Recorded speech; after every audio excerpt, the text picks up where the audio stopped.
Muy buenos días, hermanos. ¿Todavía son días o ya son tardes? Tardes ya, ¿verdad? ¿Cómo han estado?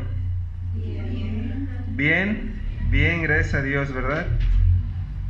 Si hoy estamos aquí es gracias a su misericordia, ¿verdad? A su bondad, porque Él permitió que llegáramos hasta este día y que nos permitiera y pusiera ese deseo en nuestro corazón de apartar este tiempo para estar aquí, ¿verdad? El único fin y propósito, creo que de cada uno de los que estamos aquí, es el glorificar, ¿verdad?, el nombre de nuestro Dios, exaltarlo, porque Él es el único digno de recibir toda gloria y toda honra. Le voy a pedir, por favor, me acompañe a hacer una oración y vamos a dejar este tiempo en las manos de nuestro Dios. Vamos a orar, por favor. Bendito Padre Celestial, te damos muchas gracias, Señor, en esta tarde.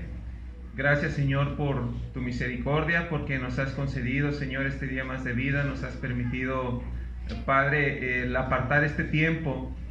Yo sé que quizás hay muchas cosas en las cuales las personas se pueden entretener en este tiempo, pero cada uno de los que estamos aquí, Señor, es porque tú has dispuesto en nuestro corazón y cada uno ha decidido también tomar la mejor opción, que es venir a alabarte, a glorificarte, Señor, a exaltar tu nombre. Y por eso, Padre, gracias por la vida de cada uno de mis hermanos. Gracias también, Señor, por tu palabra, porque en ella podemos conocerte más, podemos aprender de ti, conocer, Señor, tu voluntad, lo que tú quieres para cada una de nuestras vidas. Por eso en este tiempo, Padre, que queremos ir a tu palabra y que queremos, Señor, aprender más de ti y escuchar tu voz, rogamos para que tú tomes control en este tiempo, que tú seas el que hable en nuestra vida, Señor, por medio de tu palabra, que el Espíritu Santo nos guíe la verdad, nos permita entender y comprender cuál es qué es lo que tú nos quieres enseñar en este día, para que penetre, Señor, en nuestra vida, que nosotros quitemos todo aquello que pueda estorbar, todo aquello que pueda impedir el fluir, Señor, de tu palabra, y que podamos estar atentos a tu voz, a lo que tú nos vas a enseñar en esta mañana. Yo sé que tú hablas a cada uno de nosotros, Señor, de manera especial, conforme a tu voluntad, conforme a los planes que tú tienes para la vida de cada uno de nosotros, Padre. Por eso te rogamos por este tiempo y que tú seas el que hable a nuestra vida, Señor. Te lo pedimos y te agradecemos esto en el nombre de tu amado Hijo Jesucristo, nuestro Salvador. Amén. ¿Cómo luce, hermanos, una casa abandonada? Una casa que está en abandono, y no solamente abandonada, quizás porque si hay una casa que se terminó de construir y la dejaron, quizás no sufre tanto desperfecto a una casa que se comienza a construir y se deja a medio construir, ¿verdad? ¿Cómo luciría este lugar? Destruido. ¿Bonito? ¿Feo? ¿Destruido? ¿Cómo luciría un lugar así? ¿Lleno de maleza? ¿Cree que haya maleza? Sin vida. Sin vida. Las lluvias, ¿cree que tengan efectos en esta construcción abandonada? Destrucción. Lama, salitre. Bueno, si a veces las casas, ¿verdad?, cuando no se les da a veces el mantenimiento, empiezan con salitre, con humedades. Ahora, una casa que está totalmente abandonada, pues yo creo que sería mucho, mucho peor. ¿A usted le gustaría vivir ahí? Donde no tenga techo y se esté mojando. Yo creo que no, ¿verdad? A nadie de nosotros nos gustaría estar en un lugar así. Y uso este ejemplo porque, ¿sabe? En la Escritura hay varios profetas, ¿verdad? Profetas mayores y profetas menores. Algunos que hablaron más profecía de parte de Dios y otros, no es porque unos eran más grandes y otros eran más chiquitos, no, ¿verdad? Porque unos tienen más escritura en su profecía y otros tienen muy poca escritura en su profecía. Por eso hay esa distinción de profetas mayores y profetas menores. Hay 12 profetas menores. 9 de ellos profetizaron antes de que el pueblo de Israel fuera llevado cautivo a Babilonia. para advertencia, ¿verdad? Dios levantaba a los profetas para que fueran y el pueblo se arrepintiese. Sabemos que no se arrepintió y son llevados cautivos a Babilonia, ¿verdad? Por medio de Nabucodonosor. Hay tres profetas menores que son los últimos que aparecen en su Biblia, ¿verdad? Ageo, Zacarías y Malaquías. Estos tres profetas menores profetizaron en el tiempo cuando regresan nuevamente a Jerusalén a reconstruir el templo y reconstruir la ciudad y los muros ahí con Nehemías. Esto es para dar un poquito del panorama del contexto histórico, ¿verdad? Que hay en este libro. Vamos a ir al libro de Ageo, por favor. Busque en su Biblia al profeta Ageo. Ageo se encuentra casi al final, casi empezando ahí en el Evangelio de Mateo. Y a veces son profetas o los profetas, hermanos, como que no nos gusta mucho, ¿verdad? Meternos a esos libros, pero la verdad es que son muy interesantes, traen mucha enseñanza. A veces creo que la mayoría de los escritos preferidos para muchos son los evangelios, donde encuentran la vida de Jesús. Quizás algunas cartas de Pablo, ¿verdad? Romanos, porque es un libro muy teológico. Y muchas veces no prestamos atención a los profetas, pero como le decía hace un momento, todo es palabra de Dios.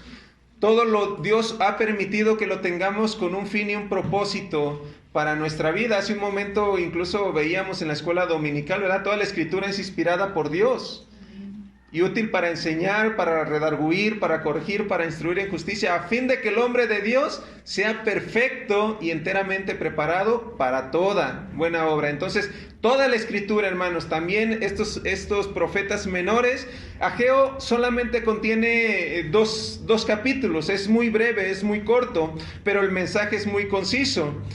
Ageo, el nombre significa mi fiesta.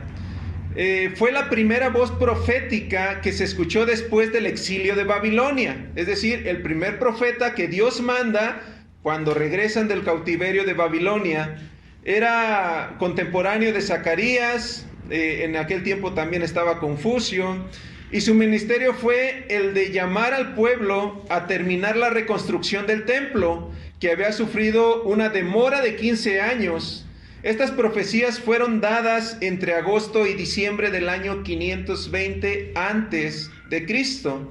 El templo fue terminado 4 años después. Es probable que Ageo regresara a Jerusalén desde Babilonia con Zorobabel. Es interesante, hermanos, porque si usted recuerda, hay 400 años en los que se conocen como los 400 años de silencio, ¿verdad? ¿Por qué?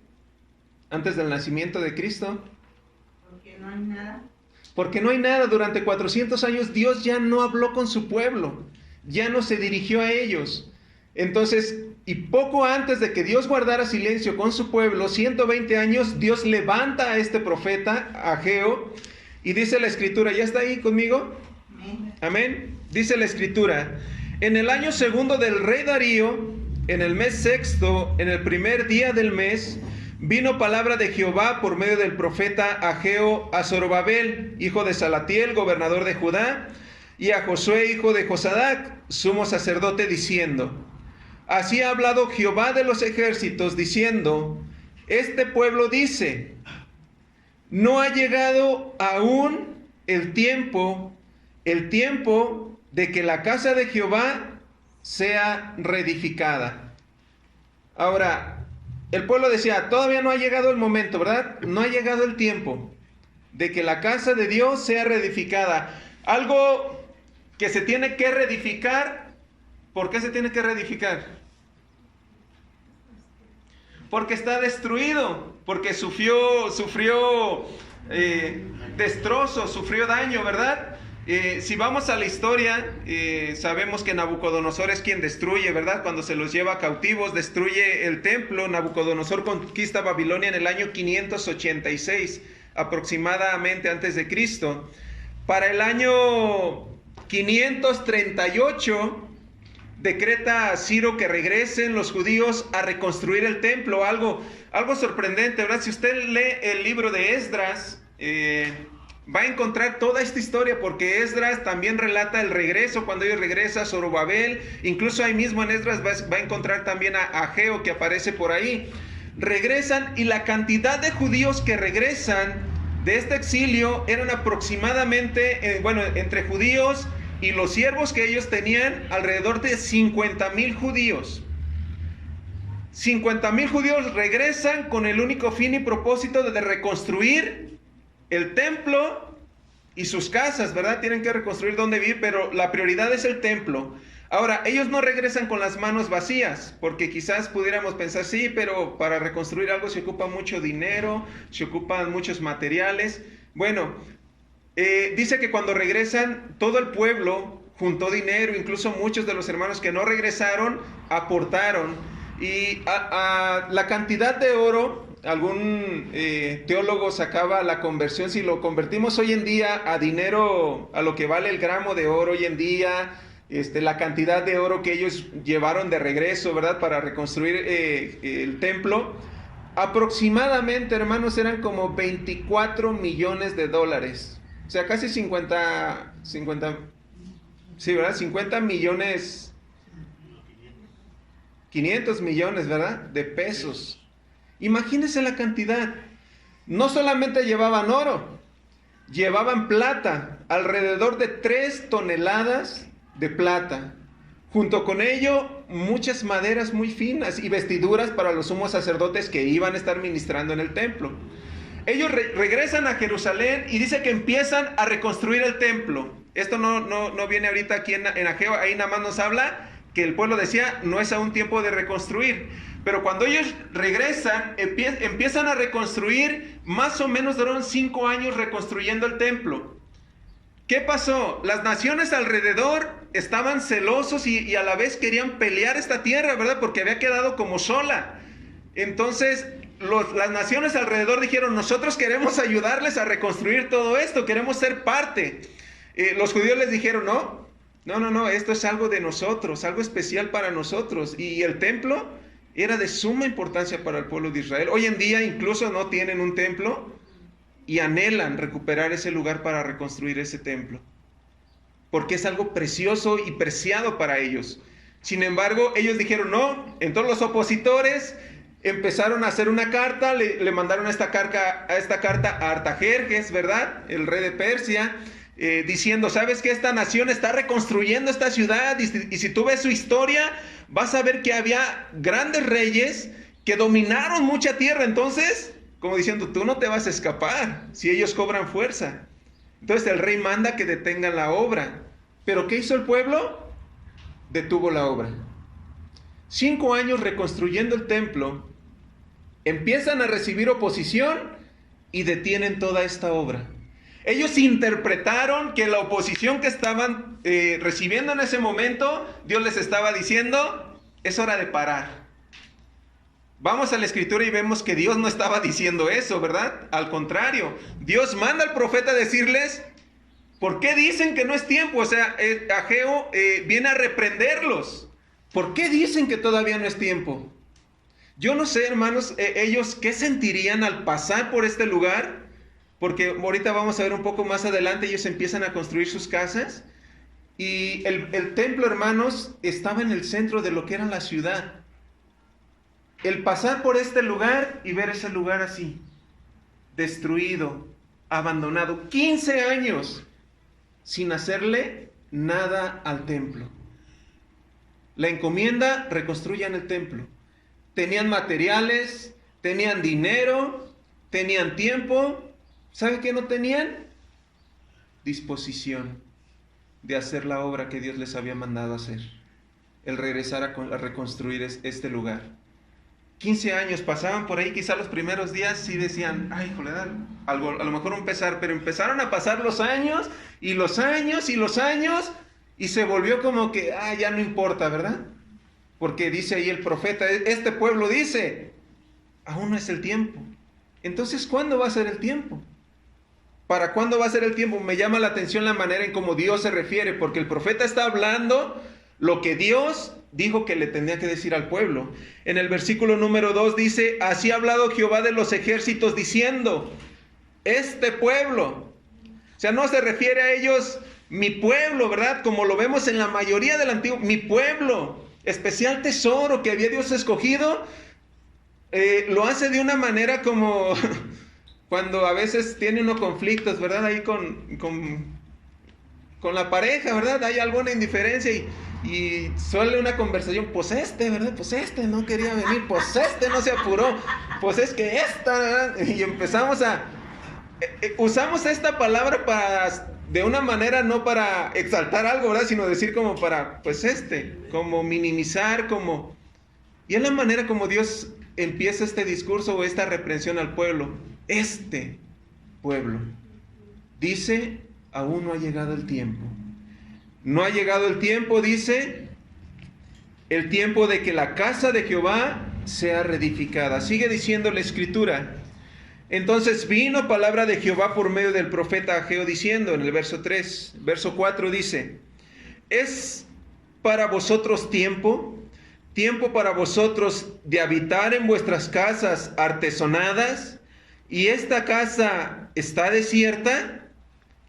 Pues así ha dicho Jehová de los ejércitos, meditad bien sobre vuestros caminos, sembráis mucho y recogéis poco, coméis y no os saciáis, bebéis y no quedáis satisfechos, os vestís y no os calentáis, y el que tiene trabajo a jornal, recibe su jornal en saco roto. Esta es la reprensión que da Dios a su pueblo. Primeramente, les cuestiona el tiempo. No quieren reconstruir. ¿Cuándo va a ser el tiempo? Porque ¿saben qué? Ustedes que dicen que no hay tiempo, ya invirtieron mucho tiempo en sus casas. Tienen sus casas muy bonitas, ahí dice casas artesonadas, es decir, con mucho detalle. Ha pasado por casas así que tienen un montón de detalle, casas tan más bonitas, tardan mucho tiempo en reconstruir. Bueno, ellos 15 años pararon la obra de Dios, tenían tiempo y empiezan a reconstruir sus casas, a darles detalle, y dice Dios, pero mi casa está en ruinas.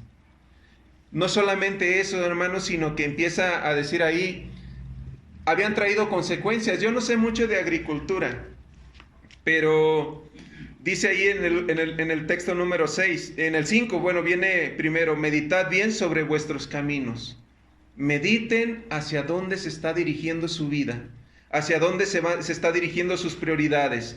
Y empieza a decir ahí, sembráis mucho y recogéis poco, coméis y no os saciáis, bebéis y no quedáis satisfechos, os vestís y no os calentáis, trabajas mucho, pero recibes poco, como que si lo que recibes estuviera el saco, dice ahí, roto. Algo que me llama la atención, ellos a qué tierra habían llegado, la tierra de Canaán, de Jerusalén. ¿Cómo era este lugar? Una tierra estéril, una tierra infructuosa, que no servía para sembrar. Una tierra que fluía leche y miel. Cuando fueron a reconocer la tierra los espías, ¿qué traían? Un ramón de uvas. Un racimo de sarmiento, ¿verdad? Un racimo de uvas. Hoy en día yo puedo agarrar hasta una bolsita con un montón de uvas, ¿verdad? Ahí racimos. Dice ahí la Escritura, ¿entre cuántos cargaban un sarmiento? Entre 2 personas, un racimo de uvas. Era una tierra de mucha abundancia. Ahora, otra de las cosas, Dios había dicho, durante 6 años la van a sembrar la tierra, el 7º año la dejan reposar. Eso es para que la tierra nuevamente recobre fuerzas y otra vez las cosechas salgan muy bien, y eso es lo que hacen muchos al sembrar, ¿verdad? Dejan reposar, algunos les echan fertilizantes. Ahora, una tierra que tenía 70 años, que ellos estuvieron en Babilonia cautivos, sin trabajarla. Ellos regresan, empiezan a aflojar la tierra, esta tierra estaba deseosa de echar maíz o no sé, las cosas que ellos sembraran, esta tierra estaba deseosa. Pero dice Dios, siembran mucho y recogen ¿qué? Poco. ¿Es esta tierra que debería de producir mucho? Siembran mucho para cosechar mucho, pero no están recibiendo lo que siembran. Dice Sembráis mucho, recogéis poco. Coméis y no os saciáis. Bebéis y no os quedáis satisfechos. Vestís y no os calentáis. ¿Sabe qué me llama la atención? Ellos comían, no les hacía falta comida. Comían, no se sentían satisfechos. Bebían, no se sentían satisfechos. Se abrigaban, tenían frío. Trabajaban por su salario y su salario se les iba de la bolsa. ¿Por qué, hermanos? No estaban recibiendo la bendición de Dios. Ellos no estaban disfrutando todo aquello por lo cual se esforzaban al trabajar, por lo cual ellos se sudaban. No les tenía provecho y incluso nosotros llegamos a ver de pronto a personas que se afanan tanto en trabajar y que no disfrutan, que no hay una satisfacción en sus vidas, que al contrario a veces buscan más y más trabajo como para llenar ese hueco que nada puede satisfacer. ¿Por qué? Porque no está la bendición, porque no están buscando la prioridad o lo que Dios ha mandado que deben de buscar. La resolución que Dios les da para que cambie esto en sus vidas, verso 7. Así ha dicho Jehová de los ejércitos: meditad sobre vuestros caminos, subid al monte y traed madera y reedificad la casa, y pondré en ella mi voluntad, y seré glorificado, ha dicho Jehová. Es decir, es hora de que empiecen a meditar lo que están haciendo, que empiecen a evaluar sus prioridades y vayan al monte y traigan la madera y sigan o hagan aquello por lo cual yo les había mandado, porque saben que cuando ustedes hagan eso, van a recibir mi favor. Pondré mi voluntad en esta casa y seré glorificado. En el 9 sigue diciendo las mismas, ¿verdad? La reprensión de parte de Dios: buscáis mucho y halláis poco, y encerráis en casa y yo lo disiparé con un soplo. ¿Por qué? Dice Jehová de los ejércitos: por cuanto mi casa está desierta y cada uno de vosotros corre a su propia casa. Por eso se detuvo de los cielos sobre vosotros la lluvia y la tierra detuvo sus frutos. Y llamé la sequía sobre esta tierra y sobre los montes, sobre el trigo, sobre el vino, sobre el aceite, sobre todo lo que la tierra produce, sobre los hombres y sobre las bestias y sobre todo trabajo de manos. No era que ellos no supieran sembrar, no es que ellos no supieran cosechar, no es que ellos no supieran trabajar, es porque Dios había cerrado las fuentes de los cielos. Dios había apartado la bendición a sus vidas porque sus prioridades estaban muy ajenas a las prioridades de Dios. ¿Sabe? Yo no sé cómo está hoy en día nuestras prioridades en nuestra vida. Déjeme decirle algo. La Escritura, sabemos que nosotros ya no esperamos un templo, ¿verdad? Que reconstruir como ellos. El templo para ellos significaba mucho porque toda la adoración, la comunión que tenían con Dios era por medio del templo, por medio de los sacrificios, por medio de la adoración de los músicos que había en el templo.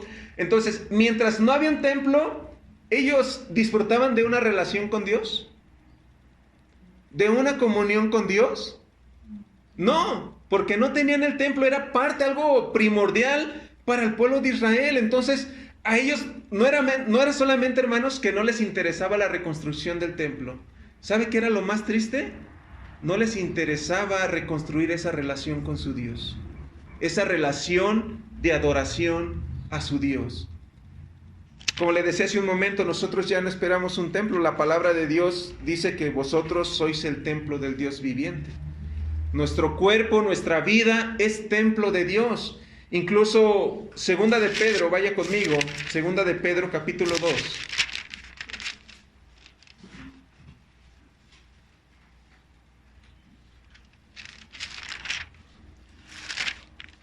Primera de Pedro, hermanos, perdón, me equivoqué.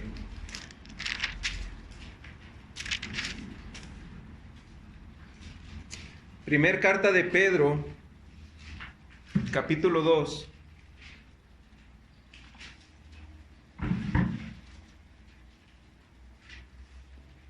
Dice el verso 4. a Él, piedra viva, desechada ciertamente por los hombres, mas para Dios escogida y preciosa. Vosotros también, como piedras vivas, sed edificados como casa espiritual y sacerdocio santo, para ofrecer sacrificios espirituales aceptables a Dios por medio de Jesucristo. Nosotros como piedras vivas debemos de edificarnos, y hace un momento incluso en la escuela dominical veíamos acerca de esto, ¿verdad? Que todos hemos sido integrados a un cuerpo, que es la iglesia. Y por eso dice aquí Pedro, como piedras vivas nosotros edifiquémonos para hacer casa espiritual para Dios. Una casa que glorifique a Dios. Nuestra vida, hermanos, debe de glorificar a Dios, nuestro estilo de vida. Por eso cuando uno llega al Evangelio, el apóstol Pablo escribe en Gálatas, ¿verdad? Gálatas 2:20 es uno de los textos que a mí siempre me han gustado y es uno de mis favoritos. Dice, con Cristo estoy juntamente crucificado, y ya no vivo yo, mas ahora vive Cristo en mí, y lo que ahora lo vivo en la carne, o sea, en mi vida diaria, en mi estilo de vida, lo que día con día hago, lo vivo, dice, en la fe del Hijo de Dios, el cual me amó y se entregó a sí mismo por mí. Pablo entendía que sus prioridades al momento de conocer al Señor habían cambiado totalmente. Ahora lo que yo vivo en la carne, mi vida, es para vivir para Cristo, para vivir para el Señor. Él como piedra viva buscó ser edificada, un lugar santo para Dios. También en la segunda carta a los Corintios, capítulo 5, vaya conmigo. Segunda carta a los Corintios, el apóstol Pablo también escribe estas palabras, capítulo 5, verso 14. Dice la Escritura, porque el amor de Cristo nos constriñe pensando esto, que si uno murió por todos, luego todos murieron, y por todos murió, para que los que viven ya no vivan para sí, sino para aquel que murió y resucitó por ellos.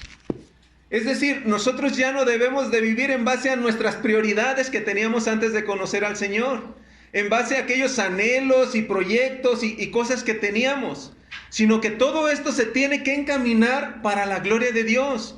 Que todo aquello que hacemos no quiere decir que ya no voy a ir a trabajar, ¿verdad? Ya no voy a estudiar, no. Sigue yendo a estudiar, sigue yendo a trabajar, sigue haciendo las cosas cotidianas que hacías, pero ahora con un objetivo diferente, que todo lo que hagas sea para la gloria de Dios. Porque muchas veces quizás, hermanos, eso nos hemos olvidado. Yo no sé, como le digo, hoy en día cómo estén sus prioridades. Este pueblo, su prioridad se volvió su casa, se volvió el sembrar, el estar haciendo todas sus actividades, pero se olvidaron de la presencia de Dios. Y por eso es que viene, o Dios manda al profeta Ageo. El profeta duró 4 meses predicando. ¿Sabe qué pasó? Regrese conmigo a Ageo. Después de que Dios empieza, ahí mismo Ageo en el capítulo 1, verso 12, después de que Dios manda esta represión y les está diciendo, mediten sobre vuestros caminos, y esta palabra se va a encontrar muchas veces, mediten en sus caminos, mediten en lo que están haciendo. Si no hay bendición en tu vida, es porque Dios ha cerrado las llaves, es lo que les está diciendo Ageo. Verso número 12 del capítulo 1 de Ageo. Y oyó Zorobabel, hijo de Salatiel, y Josué, hijo de Josadac, sumo sacerdote, y todo el resto del pueblo, la voz de Jehová su Dios, y las palabras del profeta Ageo, como le había enviado Jehová su Dios, y temió el pueblo delante de Jehová. Ahora este mensaje no iba dirigido solamente al gobernador, ¿verdad? Zorobabel, o al sumo sacerdote, no. Este mensaje era dirigido a todo el pueblo. Pero todo el pueblo, dice Ageo ahí, que escuchó la voz. de Dios. Escuchó el mensaje que Ageo trajo, y no solamente eso, hay una palabra que me llama mucho la atención. Dice, y temió el pueblo delante de Jehová. ¿Sabe? Cuando nosotros tenemos temor a Dios, un temor reverente, no un temor de que nos hace que nos escondemos o de que no queramos hacer nada. Cuando hay temor, hermanos, al escuchar la palabra de Dios, eso va a causar algo en nuestra vida. Va a hacer que tomemos en cuenta las palabras y los mandatos de Dios. No que pasen por alto. El pueblo escuchó la voz de Dios y tuvo temor. ¿Y qué hicieron? Verso 13. Entonces Ageo, enviado de Jehová, habló por mandato de Jehová al pueblo diciendo, yo estoy con vosotros, dice Jehová. Y despertó Jehová el espíritu de Zorobabel, hijo de Salatiel, gobernador de Judá, y el espíritu de Josué, hijo de Josadac, sumo sacerdote, y el espíritu de todo el resto del pueblo. Y vinieron y trabajaron en la casa de Jehová de los ejércitos, su Dios, el segundo día, 24 del mes sexto, en el segundo año del rey Darío. De que Dios habla en el primer texto, la reprensión que encontramos en el versículo número 2, donde Él les reprocha que dicen que aún no es el tiempo, al versículo número 15, que es cuando ellos empiezan a trabajar, pasaron 23 días.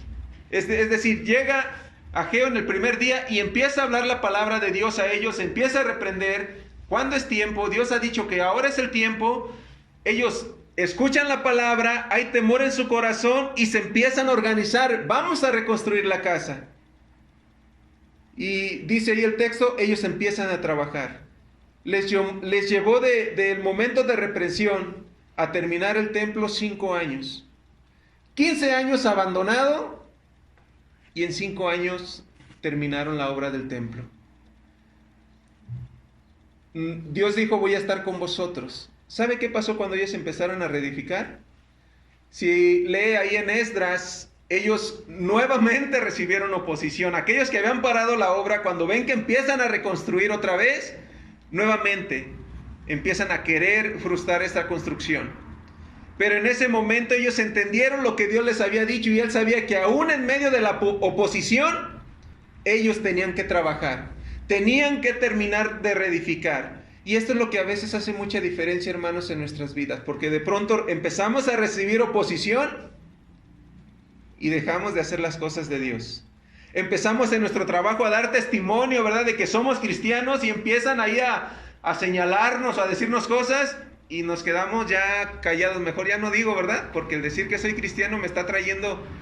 No, hermanos, esto no debe de ser así. Al contrario, en medio de oposición, seguir dando la gloria a Dios con nuestra vida, porque ya nuestras prioridades han cambiado. Esto es, hermanos, o este mensaje era para aquellos que habían dejado de lado la voluntad de Dios, el reconstruir su templo.